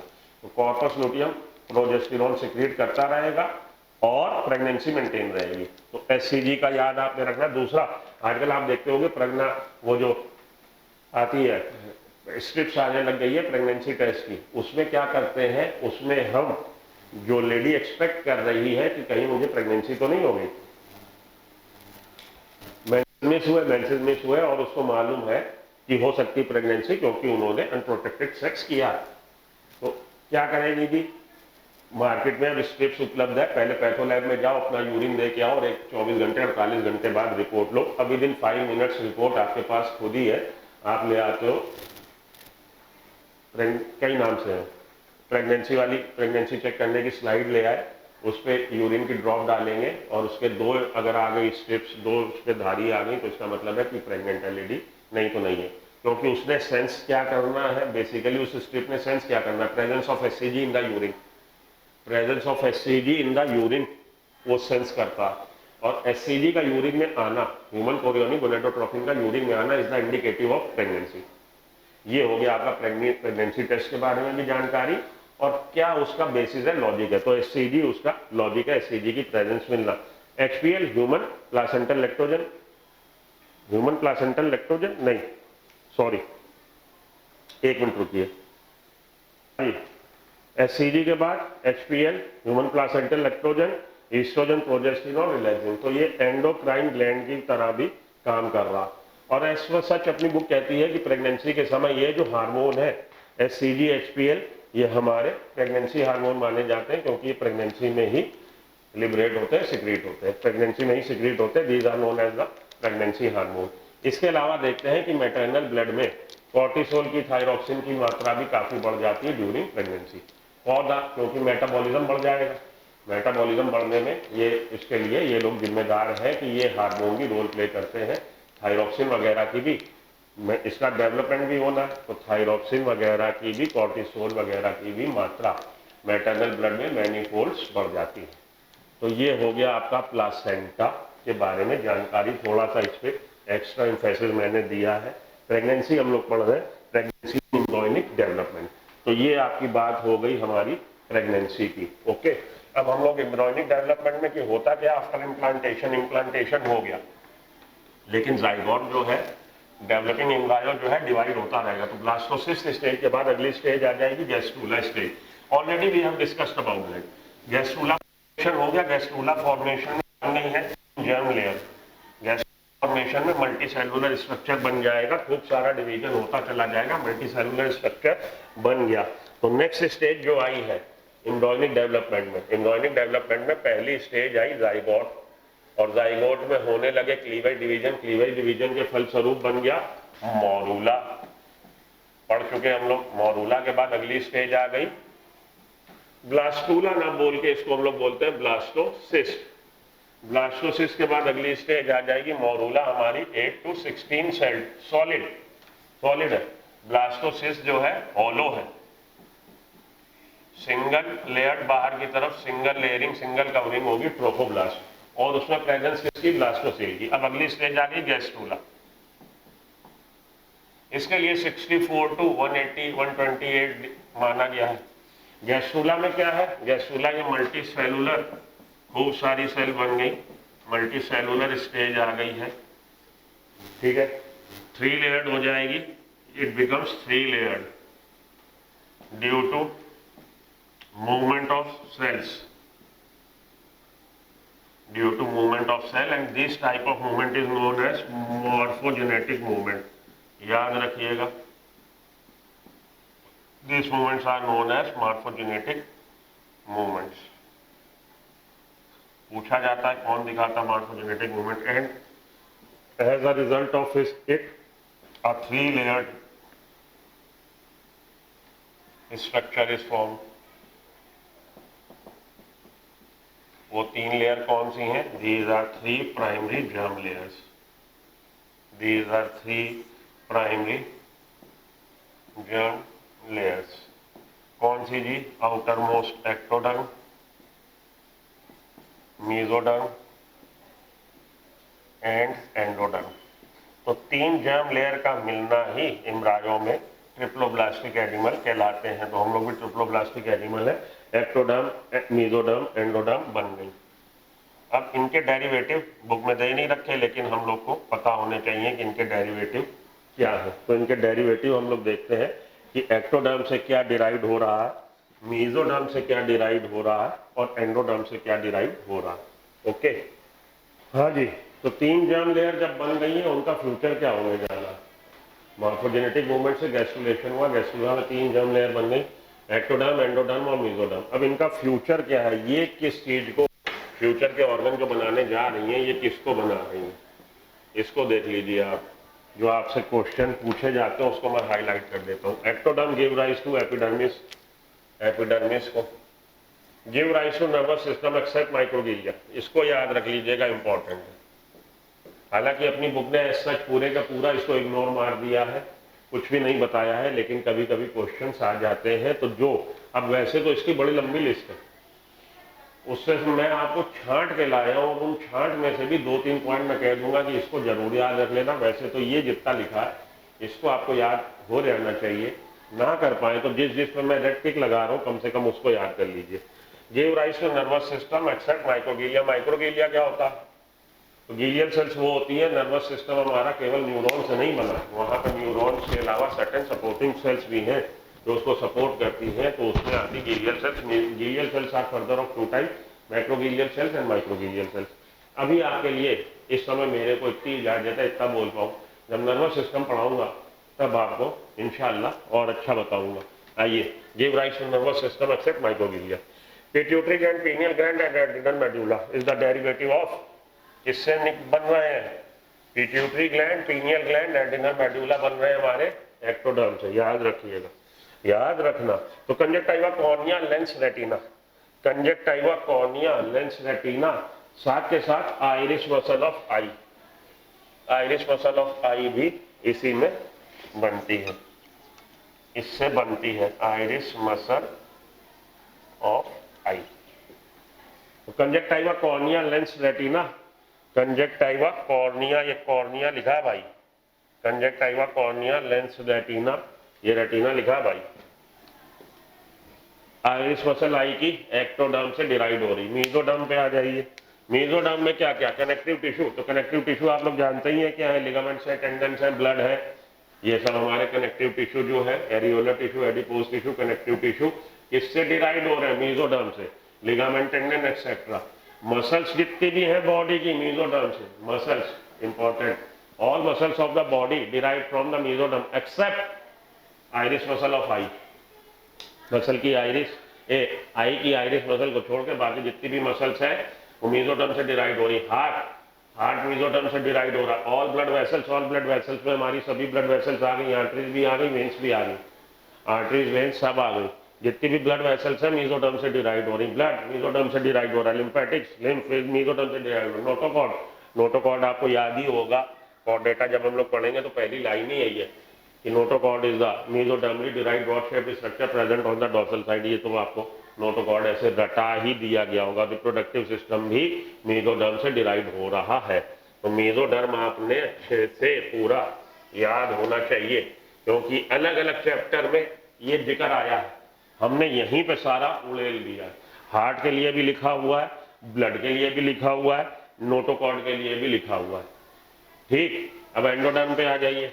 एंडोडर्म में देखिए डेवलप फर्स्ट, ये तो ये याद रखिएगा, एंडोडर्म का मतलब ये ना निकालिएगा कि इन तीनों जर्म लेयर में सबसे आखिरी बनी, ये सबसे पहले बनती है। डेवलप सबसे पहली लेयर यही बनी है, फर्स्ट डिराइव, फर्स्ट डेवलप्ड होती है एंडोडर्म। ये वाला क्वेश्चन इसके लिए इंपॉर्टेंट है। अगर एंडोडर्म से पूछा जाता, बाकी की बातें तो इसमें फर्जी है, एंडोडर्म से पूछा जाएगा तो यही पूछा जाएगा, which one of the following layers appear earlier, कि कौन सी। तो आप छूटते ही अगर तुक्का मार के आओगे तो 100% एक्टोडर्म को मार के आओगे, अगर आपके दिमाग में ये क्वेश्चन पेबस्त नहीं किया गया। तो इसमें बाकी give rise to digestive, epithelium of digestive system and respiratory, जो इंटरनल ऑर्गन है। एंडोडर्म इंटरनल ऑर्गन के लाइनिंग बना रही है, इस तरह से आप इसको कोरिलेट कर लीजिए। वो हालांकि पूछा नहीं जाता क्वेश्चन आपसे, अगर क्वेश्चन पूछा जाएगा इस पूरे कॉलम से पूछा जा सकता है, ये वाला पूछा जा सकता है, इधर ये 3 से पूछा जा सकता है। तो वही मैंने हाईलाइट किए हैं, बाकी की बातें तो कई सारी मैंने खुद ही सेंसर कर दी हैं, जो बताने की अपनी बॉडी से थोड़ी ना बहुत सारी चीजें, तो कई सारे हमने उसमें आपको बताने की जरूरत नहीं समझी है। तो ये हो गया अब आपका एम्ब्रियोनिक डेवलपमेंट भी कंप्लीट। अब हम लोग किसको देखेंगे, अब हम लोग देखेंगे पार्चुरेशन एंड लैक्टेशन को। पार्चुरेशन एंड लैक्टेशन नेक्स्ट आ रहा हमारा, वो आ रहा पार्चुरेशन ऑफ लैक्टेशन। एक ही टॉपिक बचा मोस्ट प्रोबेबली, आज आपका कंप्लीट हो जाएगा पार्चुरेशन और लैक्टेशन। नहीं हुआ तो नेक्स्ट क्लास में आपका ये चैप्टर कंप्लीट हो जाएगा। कोशिश कर रहा हूँ कि आज ही कंप्लीट कर लूँ। क्या डिस्कस करना है जी? हाँ जी, तो एम्ब्रियोनिक डेवलपमेंट हम लोग पढ़ रहे थे। 3 जर्म लेयर बनने के बाद 3 जर्म लेयर से इस तरह से ऑर्गन्स डिराइव होते हैं, और कुछ कैरेक्टरिस्टिक फीचर हैं, कुछ लैंडमार्क कह लीजिए, या कुछ चीज़ें ऐसी हैं जो हम लोग फीटस के डेवलपमेंट में नोटिस कर सकते हैं। तो वो यहाँ पे लिखी हुई हैं। तो कह रहा है कि in the first month of pregnancy, first month के प्रेगनेंसी के कंप्लीट होते होते तक फीटल हार्ट बन जाएगा, और you can hear the fetal heart sound by means of stethoscope, हम लोग सुन सकते हैं उसको। In the second month of pregnancy बोल रहा है कि लिम्स एंड डिजिट बन जाते हैं, limbs and digits are formed in the second month of pregnancy, and at the end of the first trimester जब end हो रहा है near about 12 week, first trimester 12 week, second trimester 24 week। first trimester के end होने पे बोल रहा है कि first trimester जब end हुआ है तो हम लोग देखेंगे कि most of the organ systems are get completed, ज़्यादातर मेजर ऑर्गन सिस्टम जो है कंप्लीट हो गए at the end of the first trimester और 24 वीक्स पे बता रहा। फर्स्ट ट्राइमेस्टर और 12 वीक्स पे, सॉरी, फर्स्ट ट्राइमेस्टर और 12 वीक पे मेजर ऑर्गन बन गए। फिफ्थ मंथ में बोल रहा है जी कि फिफ्थ मंथ तक आते आते हम देखेंगे हेयर्स आ गए हेड पे, साथ में fetal movement can be felt, और फीटल मूवमेंट को फेल्ट कर पाएगी लेडी, मदर, फ्यूचर की mother, would be mother can felt the movement of the fetus in the 5th month of pregnancy, and at the 6th month of pregnancy कह लीजिए, या 24 weeks second trimester के and पे कह लीजिए, तब तक आईलिड्स जो है सेपरेट हो जाएंगे, आईलैशेस बन जाएंगे। Eyelids get separated and eyelashes are form. ये आपका बता रहा है वो 24 वीक के जेस्टेशन पीरियड पे। पूरा gestation period as per NCERT उसने लिखा है इट इज 9 मंथ का है। अब वो लगातार ये चीज मैंने आपको शायद पहले लेक्चर में भी दूसरे लेक्चर में बताई थी, ये इसको सम अदर बुक्स कोट करती है 280 डेज और कहीं कहीं 9 मंथ्स प्लस माइनस 7 डे भी लिखा है। आपने एनसीईआरटी की नंबर पकड़ के चलनी है। अगर तो ये 9 मंथ वाला वहां आ जाए तो एनसीईआरटी को फॉलो कर लीजिएगा, वरना दूसरा भी डाटा मैंने आपको दे रखा है। जैसा क्वेश्चन जैसा देश वैसा भेष जवाब दे दीजिएगा। इससे आपका एम्ब्रॉयनिक डेवलपमेंट हुआ खत्म। एम्ब्रॉयनिक डेवलपमेंट खत्म हो गया, फीटस फुल्ली मैच्योर्ड हो गया। अब क्या होगा, फीटस का पार्चुरेशन, बर्थ हो जाएगी। फीटस बर्थ से पहले, पार्चुरेशन से पहले 4 एम्ब्रॉयनिक मेम्ब्रेन होती हैं, उनका जिक्र कर देता हूं मैं आपको। और वो आप मतलब ध्यान दे लीजिए, क्योंकि एक बार एक पूछी जा चुकी है। एक तो 4 एम्ब्रॉयनिक मेम्ब्रेन कौन सी है, chorion, amnion, allantois, yolk sac.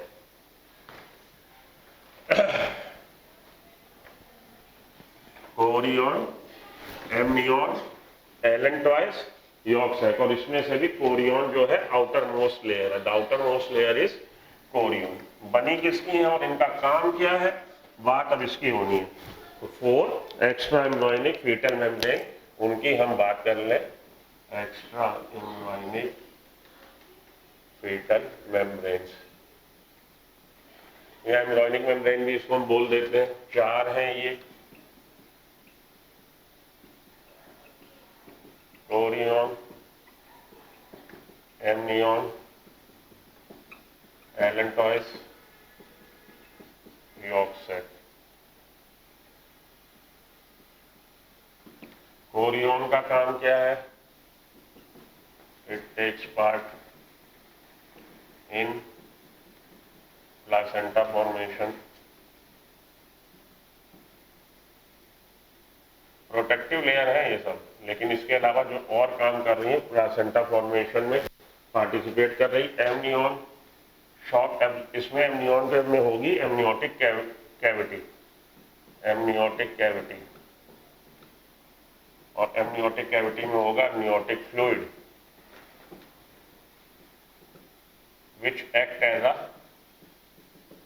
amniotic fluid which act as a shock absorber, झटका वगैरह बचाएगी, शॉक एब्जॉर्बर।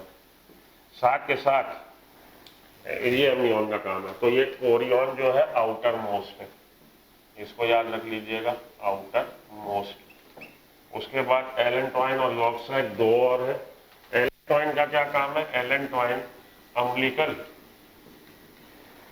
कॉर्ड के फॉर्मेशन में पार्टिसिपेट करती है। In the umbilical cord formation participate करती है। यॉर्क सैक तो इससे पहले की लीवर में, इससे पहले की लीवर स्टार्ट्स इरिथ्रोपोइसिस, लीवर में आरबीसी या ब्लड कार्पस्कल्स बनने लगे, उससे पहले फीटल लाइफ में यॉर्क सैक में कार्पस्कल्स, ब्लड कार्पस्कल्स बनते हैं। तो it is the site of formation of blood corpuscles in foetal life. Foetal life में ब्लड कार्पस्कल्स बनने का स्थान है यॉर्क सैक। तो लीवर इससे पहले ये काम करने लगे, क्योंकि बर्थ के बाद हम लोग देखेंगे लेट फीटल लाइफ में, या लेट फीटल लाइफ में लीवर में, और बाकी बर्थ के बाद बोन मैरो में ब्लड कार्पस्कल्स बनती हैं। तो yolk sac fetal life, early fetal life में यॉर्क सैक में बनती है। अर्ली फीटल लाइफ में यॉर्क सैक में ब्लड कार्पस्कल्स बनती हैं। ये इनके काम हो गए कोरियन, एमनियन, एलेंटॉइस और यॉर्क सैक के, जिसमें कोरियन हमारी आउटर मोस्ट है, बाकी जो है हमारी अंदर की तरफ है। एलेंटॉइस और यॉर्क सैक जो बनी है मेसोडर्म और एंडोडर्म से बनी है। मेसोडर्म और एंडोडर्म से बनी है एलेंटॉइस और यॉर्क सैक। ये क्वेश्चन आ चुका है कि एलेंटॉइस और यॉर्क सैक मेसोडर्म और एंडोडर्म से बनी है, और कोरियन और एमनियन जो है हमारी ट्रोफोब्लास्ट और मेसोडर्म से बनी है। कोरियन, एमनियन ट्रोफोब्लास्ट और मेसोडर्म से बनी है।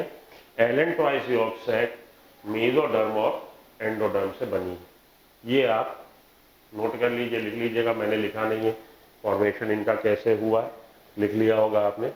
तो सोमैटोप्यूरिक एक्स्ट्रा एम्ब्रॉयनिक मेसोडर्म, यहाँ पे कोरियन जो बनी है सोमैटो, देखिए नाम बड़ा भारी हो जाएगा, pleuric extra embryonic mesoderm and somatopleuric extra embryonic mesoderm and trophoblast. इससे बनी कौन है? इससे बनी है कोरियन। लेकिन इसमें एक चीज ये याद रखिएगा कि सोमैटोप्लूरिक एक्स्ट्रा एम्ब्रॉयनिक मेसोडर्म जो है कोरियन के केस में और ये ट्रोफोब्लास्ट से जो बनी है इसमें, और एमनियन ये भी इसी से बनी होती है, एमनियन भी इसी से बनी होती है। सोमैटोप्लूरिक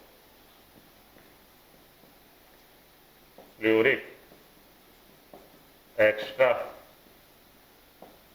embryonic mesoderm and trophoblast, amnion भी इसी से बनी है। एलेंटॉइस और यॉर्क सैक दोनों हमारी बनी है मेसोडर्म एंडोडर्म। ये भी हमारी, ये वाली एलेंटॉइस भी और ये वाली भी मेसोडर्म एंडोडर्म से बनी। ठीक, तो ये बात हो रही थी 4 फीटल मेम्ब्रेन की, Korean, amnion, allantoin, York sac. तो ये चीज कोरियन और एमनियन बेसिकली बनी तो हमारी सोमैटोप्लूरिक एक्स्ट्रा एम्ब्रॉयनिक मेसोडर्म ट्रोफोब्लास्ट से दोनों बनी है। लेकिन एक जो इसमें फर्क है कि ये वाली कोरियन में मेसोडर्म इनसाइड है, कोरियन में मेसोडर्म इनसाइड है और ट्रोफोब्लास्ट आउटसाइड है, जबकि एमनियन में लेयर तो वही दो है लेकिन सोमैटोप्लूरिक एक्स्ट्रा एम्ब्रॉयनिक मेसोडर्म आउटसाइड है, ट्रोफोब्लास्ट इनसाइड है। तो ये आपको दिख रहा वहां से कि मैं साफ साफ लिख दूं, मेरे ख्याल से मेरे को फिर से एक बार लिख देना चाहिए, थोड़ा सा इसको रब करके साफ साफ, somatopleuric extra embryonic mesoderm and trophoblast. तो सोमैटोप्लूरिक एक्स्ट्रा एम्ब्रॉयनिक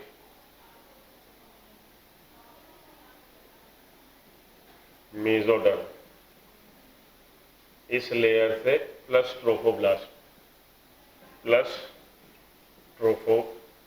से बनी है हमारी कौन सी? कोरियन। तो इसमें फर्क क्या है? Somatopleuric extra embryonic mesoderm inside है, ट्रोफोब्लास्ट आउटसाइड है। यही दोनों एमनियन भी बना रही हैं, लेकिन फर्क ये हो जाएगा कि एमनियन के केस में सोमैटोप्लूरिक एक्स्ट्रा एम्ब्रॉयनिक मेसोडर्म आउटसाइड हो जाएगी और ट्रोफोब्लास्ट इनसाइड हो जाएगा। आप चाहो तो आसान रट सकते हो ट्रोफोब्लास्ट और खाली मेसोडर्म रट लीजिए खाली, और अगर आपको बहुत अच्छे लेवल की नॉलेज चाहिए तो इतना रटिए। डिपेंड आप पे करता है, मैंने जो बैगेज आपको बना के दिया आप कितना कैरी करना चाहते हैं, डिपेंड आप पे करता है। ठीक है, तो ये आपका एक्स्ट्रा एम्ब्रॉयनिक हो गया मेम्ब्रेन का जानकारी। अब हम लोग आते हैं पार्चुरेशन पे। पार्चुरेशन वो बोल रहा है कि फीटल, हम लोग देखते हैं जेस्टेशन पीरियड 9 मंथ का है, 9 मंथ पूरा होते ही पार्चुरेशन होगा। पार्चुरेशन के लिए विग्रस एक्सरसाइज, विग्रस कॉन्ट्रैक्शन हमको देखने को मिलेगी यूटेराइन मस्कुलेचर में। तो बोल रहा है कि कॉम्प्लेक्स न्यूरो एंडोक्राइन सिस्टम है, पार्चुरेशन का कॉम्प्लेक्स न्यूरो एंडोक्राइन सिस्टम है। और जो स्टिमुलस जनरेट हो रहा है, स्टिमुलस कैसे जनरेट हो रहा है? डेवलपिंग फीटस से। जब फीटस फुल्ली ग्रो हो जाता है प्लासेंटा से स्टिमुलस जनरेट होता है, मैटरनल पिट्यूटरी ग्लैंड सिक्रीट करने लगती है क्या? Oxytocin. Oxytocin is produced by the maternal pituitary gland. Maternal pituitary gland secrete कर रही है ऑक्सीटोसिन। वो ऑक्सीटोसिन क्या करेगा? वो ऑक्सीटोसिन एक्ट करेगा यूटेराइन मस्कुलेचर पे और उसका कॉन्ट्रैक्शन करवाएगा, क्योंकि ये ऑक्सीटोसिन जो है मसल कॉन्ट्रैक्टर है, स्मूथ मसल कॉन्ट्रैक्टर है, स्मूथ मसल कॉन्ट्रैक्टर। तो इसकी जब मात्रा बढ़ी, क्यों बढ़ी? क्योंकि उसको गए हैं मैटरनल पिट्यूटरी ग्लैंड को गया है स्टिमुलस। वो संकेत किसने भेजे? वो संकेत भेजे हैं प्लासेंटा ने और फुल्ली फॉर्म फीटस ने। जब fetus fully form, fully mature हो गया तो प्लासेंटा और फीटस ने इनपुट भेजे, मैटरनल पिट्यूटरी ने रिलीज कर दिया। मैटरनल पिट्यूटरी, अब उसमें दो लोब है, एंटीरियर लोब और पोस्टीरियर लोब। ऑक्सीटोसिन किससे लिबरेट होता है? पोस्टीरियर लोब से। पोस्टीरियर लोब से ऑक्सीटोसिन लिबरेट हुआ और ये मैटरनल ब्लड कंसंट्रेशन में इसकी मात्रा बढ़ी। उसने एक्ट किया यूटेराइन मस्कुलेचर पे। यूटेराइन मस्कुलेचर मायोमेट्रियम में कॉन्ट्रैक्शन चालू हो गए। मायोमेट्रियम स्मूथ मसल से बना, कॉन्ट्रैक्शन चालू हुए। वो कॉन्ट्रैक्शन ने फिर से पॉजिटिव फीडबैक दी मैटरनल पिट्यूटरी को, उसने और ऑक्सीटोसिन रिलीज करी और ऑक्सीटोसिन से मस्कुलर कॉन्ट्रैक्शन जो है और विग्रस और फोर्सफुल होने लगा। अब ये फीडबैक चल रहा, ऑक्सीटोसिन लिबरेट कर रहा पिट्यूटरी और ये इन एक्ट कर रहा है किस पे? मायोमेट्रियम पे। मायोमेट्रियम इधर इसको फीडबैक दे रहा और लिबरेट करो, तो ये चल रहा है। इसकी वजह से इधर फोर्सफुल विग्रस कॉन्ट्रैक्शन होने लगेंगे और अल्टीमेटली चाइल्ड बर्थ हो जाएगी। तो ये सिस्टम है जिसको कि हम लोग फीटस इजेक्शन रिफ्लेक्स बोलते हैं। Fetus ejection reflex, labour pain जो होती है हम लोग बोल रहे हैं कि जब इंडिकेशन हुआ, फुल्ली फॉर्म्ड हो गया 9 मंथ में, एज पर बुक 9 मंथ जब जेस्टेशन पीरियड पूरा हो गया, फीटस पूरी तरह से डेवलप हो गया, तो उसने भेजे सेंसेशंस भेजी। वो सेंसेशंस किस पे एक्ट करी? सेंसेशन एक्ट करी पिट्यूटरी ग्लैंड पे, मदर की। मदर की पिट्यूटरी ग्लैंड ने रिलीज किया ऑक्सीटोसिन। ऑक्सीटोसिन ने किस पे किया? मायोमेट्रियम पे। मायोमेट्रियम के कॉन्ट्रैक्शन थोड़े से और फोर्सफुल हुए, उसमें और पॉजिटिव रिस्पॉन्स भेजा, तो ये साइकिल चला और अल्टीमेटली चाइल्ड बाहर। इसके अम्बिलिकल कॉर्ड के साथ एक चीज और याद रखिएगा, अम्बिलिकल कॉर्ड में अम्बिलिकल आर्टरीज भी है, अम्बिलिकल वेन भी है। आपसे पूछा जाता है कि ह्यूमन में कौन सी ऐसी आर्टरी है which carries the deoxygenated blood, तो आप फटाक से टिक लगा दोगे पल्मोनरी आर्टरी। और अगर वहां पर ये लिखा हो कि in pregnant lady how many arteries carry the deoxygenated blood, तो प्रेग्नेंट लेडी अगर लिखा है तो याद रखिएगा प्रेग्नेंट लेडी में प्रेगनेंसी फीटस भी है, फीटस है तो प्लासेंटा है, प्लासेंटा है तो अम्बिलिकल कॉर्ड है, अम्बिलिकल कॉर्ड है तो अम्बिलिकल आर्टरीज भी हैं। अम्बिलिकल आर्टरी जो कैरी कर रही होती है वो भी डीऑक्सीजनेटेड ब्लड होता है। अम्बिलिकल आर्टरी के अंदर भी डीऑक्सीजनेटेड ब्लड फीटस का आता है। प्लासेंटा में ऑक्सीजन वो CO2 ज़्यादा लेके आया, CO2 डिफ्यूज होके आ गई।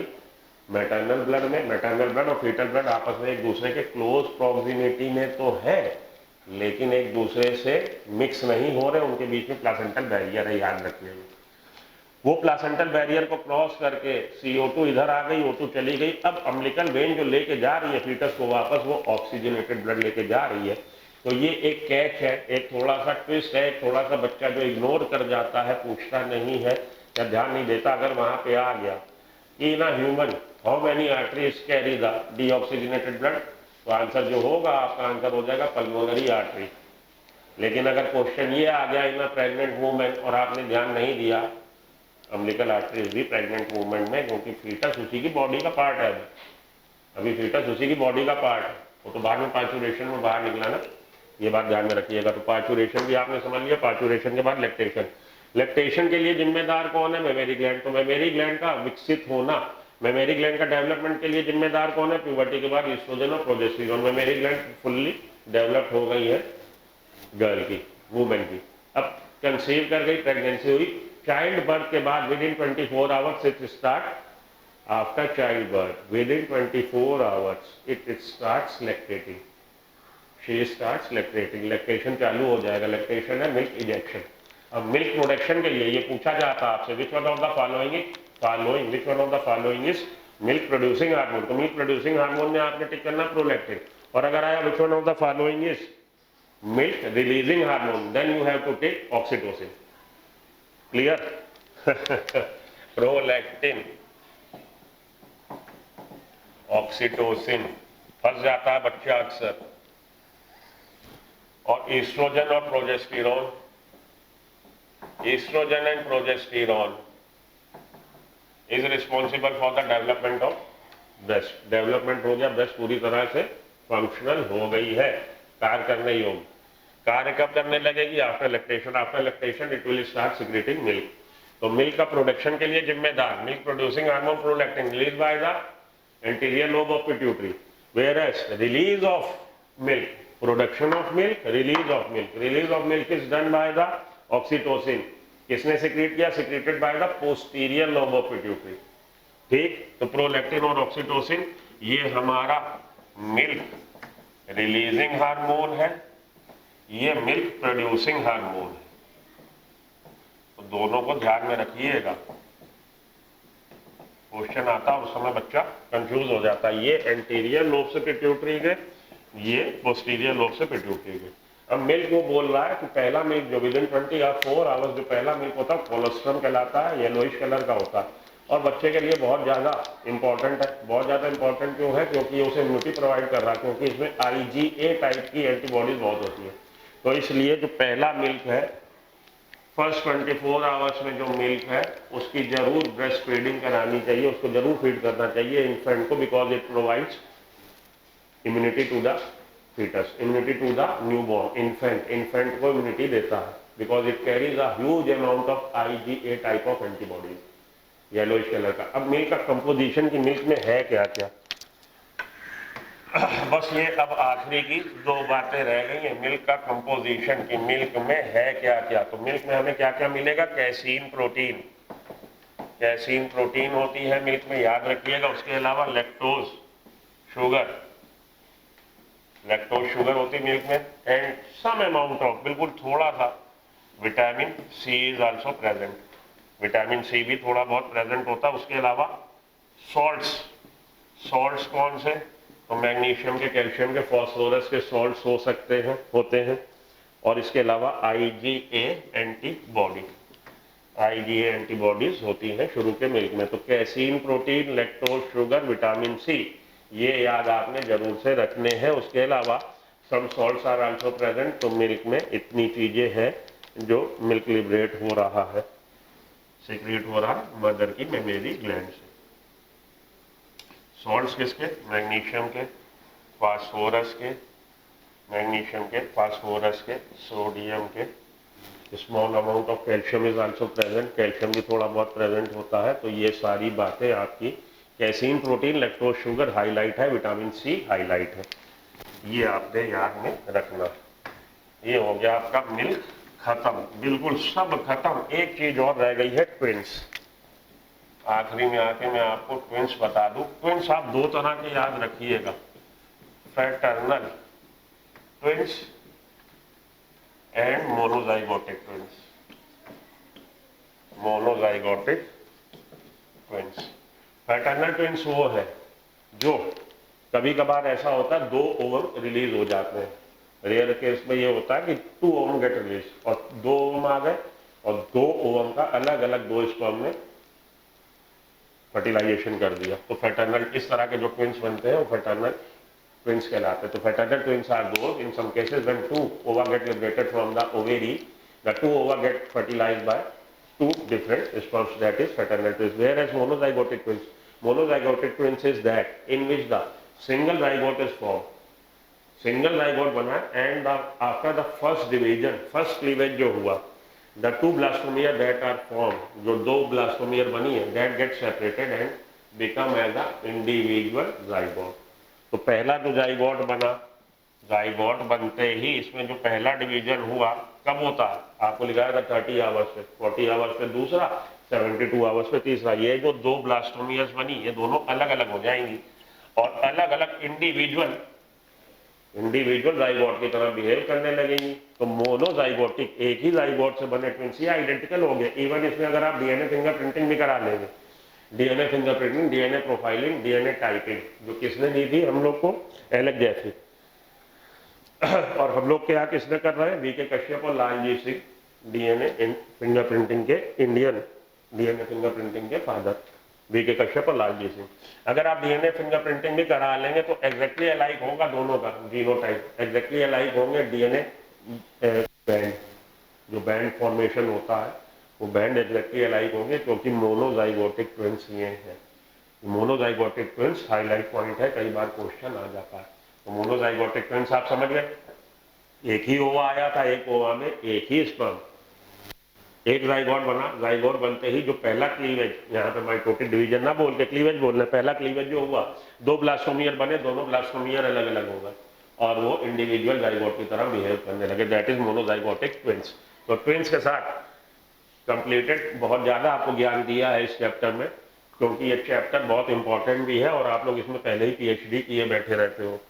तो कोई और चैप्टर होता तो कुछ भी पढ़ाओ, लेकिन यहाँ पे क्योंकि आप लोग पहले ही इसमें मास्टरी है आप लोग को, तो मास्टर बनना पड़ता है। तो ट्विंस में यहाँ पे आके अब मैं अपनी वाणी को विराम देता हूँ। आज के लिए इतना ही, चैप्टर कंप्लीट हो गया। अगले लेक्चर में हम लोग इस चैप्टर से रिलेटेड कुछ क्वेश्चन लगा लेंगे, सेक्सुअल रिप्रोडक्शन से रिलेटेड कुछ क्वेश्चन लगा लेंगे, और उसके बाद हम लोग अगला चैप्टर रिप्रोडक्टिव हेल्थ, उसमें भी आपको पीएचडी है, उसमें भी आपको आने की कोशिश करेंगे। Till then, good luck, good bye, enjoy your holiday for the upcoming Rakhi, good wishes for your upcoming Rakshabandhan. मिलते हैं ब्रेक के बाद।